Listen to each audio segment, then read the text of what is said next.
Hello అందరికీ, welcome back to Tot kitchen.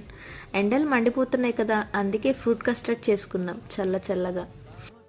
Custard కోసం ముందుగా 750 ml ఫుల్ ఫ్యాట్ మిల్క్ తీసుకుని మరిగించుకోవాలి. ఈలోపు 100 ml మిల్క్లో 4 table spoons custard powder వేసుకుని లంప్స్ లేకుండా మిక్స్ చేసుకోవాలి. పాలు మరిగిన తర్వాత ముందుగా కలుపుకున్న కస్టర్డ్ పౌడర్ని యాడ్ చేసుకుని చిక్కపడేంత వరకు మరిగించుకోండి. తర్వాత హాఫ్ కప్ షుగర్ యాడ్ చేసుకోవాలి. ఒక 2 డ్రాప్స్ వెనిలా ఎసెన్స్ని కూడా వేసుకుని స్టవ్ ఆఫ్ చేసుకోవటమే. కస్టర్డ్ రూమ్ టెంపరేచర్లోకి వచ్చాక 4 to 5 అవర్స్ ఫ్రిడ్జ్లో పెట్టుకోవాలి. 5 అవర్స్ అయ్యాక కస్టర్డ్ ఈ విధంగా ఉంటుంది. దీన్ని మిక్సీలో వేసి స్మూత్గా బ్లెండ్ చేసుకోవాలి. కస్టర్డ్లోకి మీకు ఇష్టమైన ఫ్రూట్స్ని యాడ్ చేసుకోండి. మేమైతే బనానా, గ్రేప్స్, దానిమ్మ, యాపిల్ యాడ్ చేసుకున్నాం. అంతే అండి, చల్లగా సర్వ్ చేసుకుని ఈ హాట్ సమ్మర్లో ఎంజాయ్ చేయండి.